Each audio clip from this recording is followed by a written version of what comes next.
इस वीडियो में हम पढ़ेंगे कि किसी बीम पे लगने वाले लोड, शियर फोर्स और बेंडिंग मोमेंट में क्या रिलेशन होता है।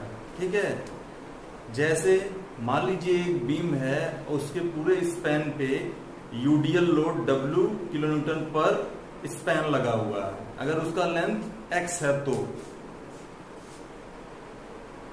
मान लीजिए कि ये हमारा बीम है, इस पे यूडीएल लगा हुआ है, यूडीएल लगा हुआ है।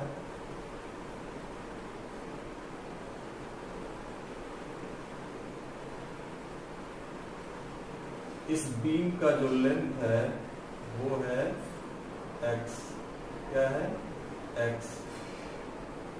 बीम है CD, बीम है CD और इस पे जो यूडीएल वर्क कर रहा है वो है W किलोन्यूटन पर मीटर। मान लीजिए इसकी लेंथ जो है मीटर में है।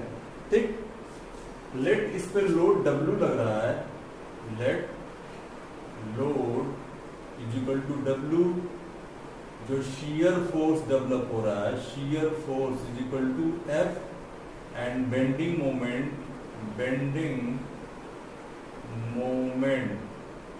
Is equal to M।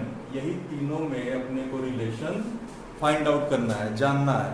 ठीक, अब ये यूडीएल है, बीम की लंबाई x है, अब पूरे स्पैन पे यूडीएल लगा हुआ है। कितने वैल्यू का? W किलोन्यूटन पर मीटर वैल्यू का। लेंथ इसका मीटर में मान लेते हैं तो। ठीक, अब इसको निकालने के लिए हम क्या करते हैं, concept of shear force and bending moment का यूज इसमें होगा। Concept of shear force and bending moment का लिंक मैं डिस्क्रिप्शन बॉक्स में दे दूंगा, जाके पहले एक बार वो भी देख लीजिएगा तो ये ज्यादा बेटर समझ में आ पाएगा। ठीक, अब देखिए इस बीम का बहुत ही छोटा पार्ट हम लेते हैं ऐसे, मान लीजिए डेल्टा x पार्ट हम लेते हैं। कितना लेते हैं? छोटा मतलब डेल्टा x पार्ट हम लेते हैं, इसको कंसीडर करते हैं ए बी हम कंसीडर करते हैं कि ये भी बहुत छोटा पार्ट है, उसको हम कंसीडर करते हैं। तो अब इसको थोड़ा सा शिफ्ट करते हैं नीचे, ए ऐसे हो जाएगा। ध्यान से समझिएगा, ये यूडीएल है, यूडीएल की वैल्यू है, वैल्यू तो वही है W किलोन्यूटन पर मीटर, बट लेंथ जो है हो जाता है डेल्टा x, मतलब बहुत ही छोटा पार्ट है। ठीक, अब देखिए इसमें कौन कौन से फोर्स और कौन कौन से मूवमेंट अप्लाई होंगे। देखिए ये हमने क्रॉस सेक्शन लिया है A और B। इस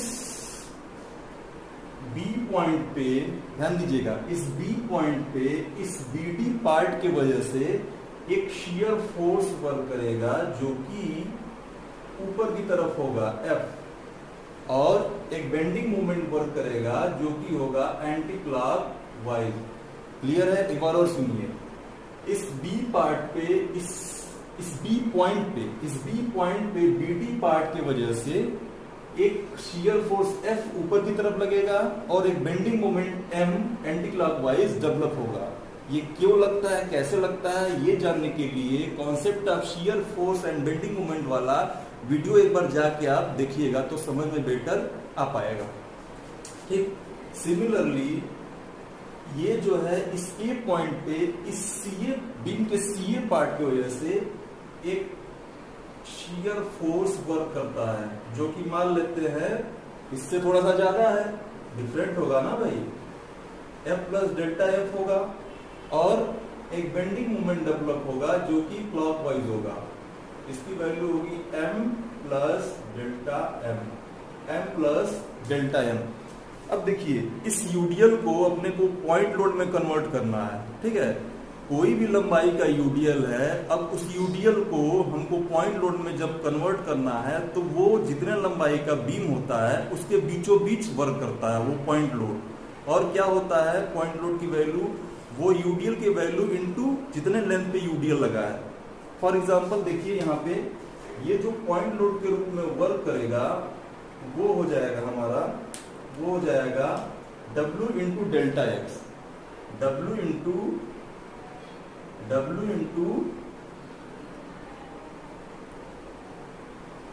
W इंटू डेल्टा एक्स हो जाएगा। कहाँ पे वर्क करेगा? बीचों बीच।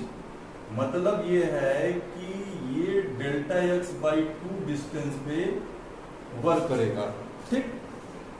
अब इक्विलिब्रियम के लिए, बैलेंसिंग के लिए बीम के दो चीजें होती हैं।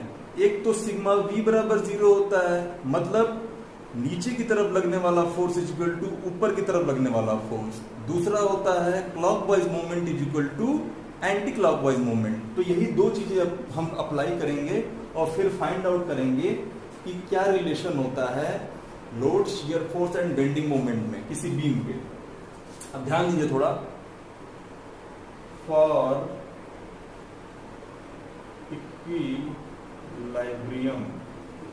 इक्विलिब्रियम ये जो हो जाएगा फोर्स ऑन, तो डाउन साइड में कौन कौन से फोर्स हैं? एक तो आपका ये हो गया F प्लस डेल्टा एफ, ठीक है, F प्लस डेल्टा एफ। दूसरा ये हो गया डाउन साइड में ये W इंटू डेल्टा एक्स जो बीच वर्क कर रहा है बीम के, plus W into delta x is equal to upper side में ऊपर की तरफ सिर्फ एक फोर्स है F वर्क करेगा। ठीक, ये हो गया। तो बच गया हमारा delta F is equal to minus W into delta x, that is हो जाएगा delta F upon delta x is equal to minus W। ये हो जाएगा df by dx is equal to minus W। ठीक, मतलब rate of change of shear force is equal to load, rate of change of shear force is equal to load, is equal to load हो जाएगा हमारा। ये पहला हमको मिल गया। ठीक, अब देखिए इसके बाद मैं ये इरेज कर देता हूं ताकि नीचे ज्यादा लिखूंगा तो आपको समझ में नहीं आएगा। आप ये भी सोच रहे होंगे सर कि यहाँ पे क्या हुआ है, क्या लगा हुआ। तो मैं बता दूंगा आपको कि मैं आम तोड़ रहा था तो उसका जो पानी होता है मेरे यहाँ पे लग गया, इस नाते ब्लैक हो गया। अब इसको सही होने में 2-3 दिन टाइम तो लगेगा ही लगेगा। ठीक, ओके, तो इसको मैं इरेज करता हूँ, इसको नोट डाउन कर लीजिएगा आप लोग। ठीक है, ये हो जाएगा df by dx equal to minus W, minus W। Rate of change of shear force is equal to load हो जाएगा। ठीक है, अब दूसरा इक्विलिब्रियम के लिए क्या कंडीशन होता है? Clockwise moment is equal to anti clockwise moment, clockwise moment is equal to anti clockwise moment.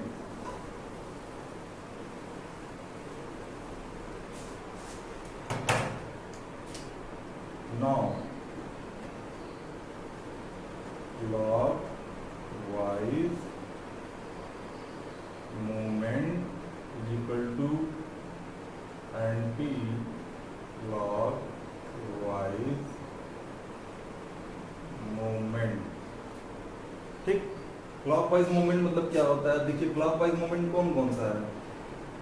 ये मतलब घड़ी के सुई के चलने के डायरेक्शन में जो मूवमेंट लगता है उसको क्लॉकवाइज मूवमेंट कहते हैं। ठीक है, तो क्लॉकवाइज पहला है m प्लस हमारा m plus delta m। Clockwise मतलब घड़ी के सुई के चलने के डायरेक्शन में जो मूवमेंट होता है। तो ये है m plus delta m, plus दूसरा ये है w into delta x into ये distance delta x by 2, w into delta x into delta x by 2 is equal to anti clockwise m है plus f into delta x, f into delta x, m से m cancel out हो जाएगा। ठीक है, अब देखिए कोई चीज बहुत जब छोटी होती है तो उसमें बहुत छोटे का जब मल्टीप्लिकेशन करते हैं तो वैल्यू और भी छोटी आ जाती है।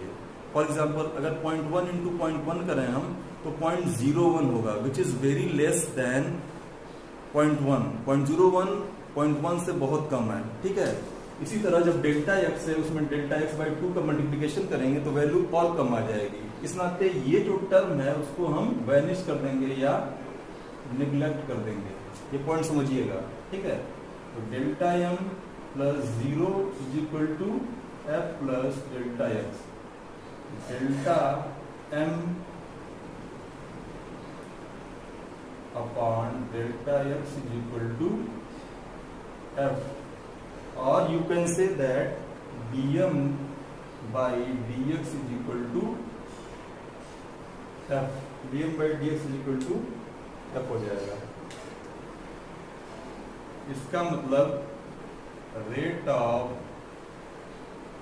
Change of moment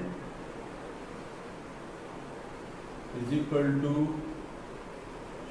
shear force, ये हमारा दूसरा रिलेशन आ गया।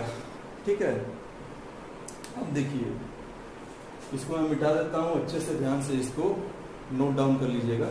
ठीक है, अब कंडीशन हम देखते हैं कि अगर जो है, ये तो हम यूडीएल के लिए अप्लाई किए थे कि भाई पहला रिलेशन आया था df by dx is equal to minus w, मतलब rate of change of shear force is equal to load हो गया।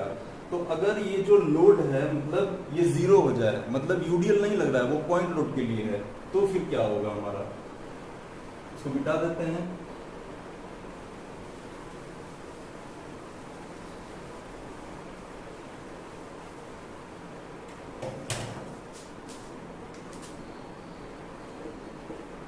फॉर पॉइंट लोड, और पॉइंट लोड, अब हम देखते हैं कि जब पॉइंट लोड का केस हो, मतलब पॉइंट लोड तभी होगा जब W इक्वल टू 0 होगा, मतलब यूडीएल की वैल्यू 0 होगी, W इज इक्वल टू 0।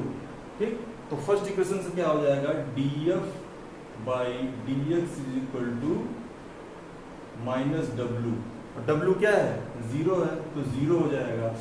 अब ये हो जाएगा d dx of f is equal to 0, f constant होगा तभी इसका डिफरेंशिएशन 0 होगा। ठीक है, कांस्टेंट का डिफरेंशिएशन 0 होता है, so f is equal to constant. अब सेकेंड इक्वेशन से देखते हैं, जो कि नाउ